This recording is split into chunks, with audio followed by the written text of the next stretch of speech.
are working arm balances and challenging asanas. And today we will look at Eka Pada Galavasana, or flying pigeon.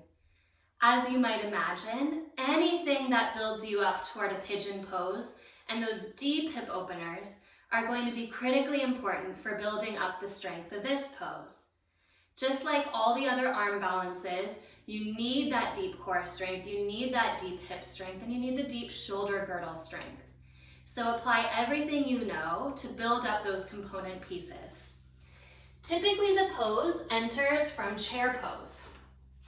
So assuming you've worked a few chair poses, and now you're ready to add an ankle variation of pigeon in your chair pose. Make sure you always cue your toes turning back powerfully toward your knee to help contract the muscles around the knee and keep the knee safe. The first variation of this pose, you wrap your toes around your top arm as high up into the shoulder as you can, not down by the elbow, but as high up. Now this might be where you stay. In fact, maybe you're just even staying in the crow pose variation. This is a good place too. Or the fingertips can come down. If you're further modifying, you can bring your hands onto blocks here and work the depth of the pelvis and the pull back of the toes. Now, those of you that are ready to try out the arm balance, you bring your shin onto your upper arm and you pick up your back heel. And maybe you start rocking forward on the heel and back, forward on the heel and back. And in this first variation, all you'll think of doing is just picking the back heel up. Yes, this is a variation, an appropriate one for the arm balance.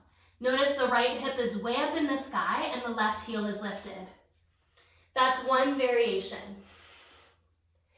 Another variation, I'll show you on the other side so you can see my hip, would be to come through that pigeon chair, hands to the ground, toes curl as they do around the upper arm.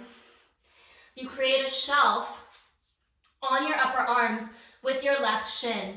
Then you shift your weight forward. Here you are picking up your back heel, but only now you extend the leg back and maybe even up.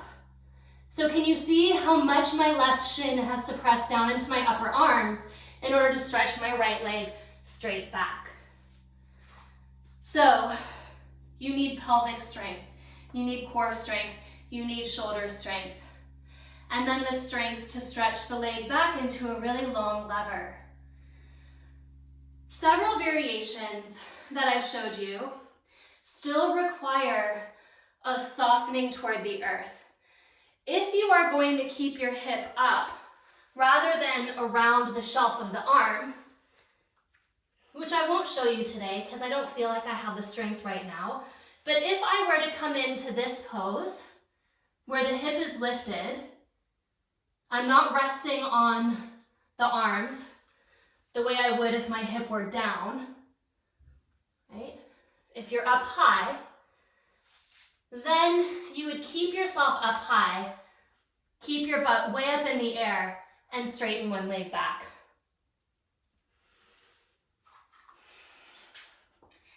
That requires, in addition to core strength, a huge band of strength around the outer hip, especially glute med, the external rotators, and this deep inner thigh lift into the belly to keep your pelvis and butt really high off of your shoulders. So we talked about a couple of ways to prepare for the shape, right? You need pigeon pose, you need arm balances and shoulder strength, you need core strength. But what about counter posing here? So as you start thinking about the counter pose to your Eka Pada Galavasana, well, you know that this is a hip opener. So anything that brings you back to the inner thighs engaged, maybe even a slight internal rotation, will help you to release the pose.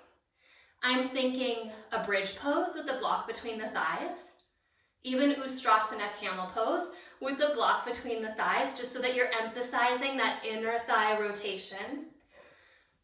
And even seated forward folds, like Paschimottanasana, where you're working that turn in of the thigh. This is also a symmetrical shape, and because that arm balance is asymmetrical, it's important to find symmetry after working such a strengthening and challenging asymmetry. Maybe Purvottanasana, you get the benefit of symmetry and a back bend with the legs straight and the inner thighs turning down. All twists will help to build the deep spine strength required for any arm balance. They will also gently help to counterpose your arm balances. So have fun, play around with it. You've got to be strong in your chair pose. You've got to be strong in your hips. And then from there are many ways to practice this. Unfortunately, we can't really use the props for modifications here, except perhaps a variation where you take the ankle across and maybe you can't quite reach the ground, so you put your hands on blocks. But if you have wrist issues, this is as far as you go. You're not shifting your weight up and onto your legs because your hands are precarious on blocks, so you don't want to do the arm balance with your hands on these blocks. This would just be preparatory, bringing the earth towards you. And then you rest.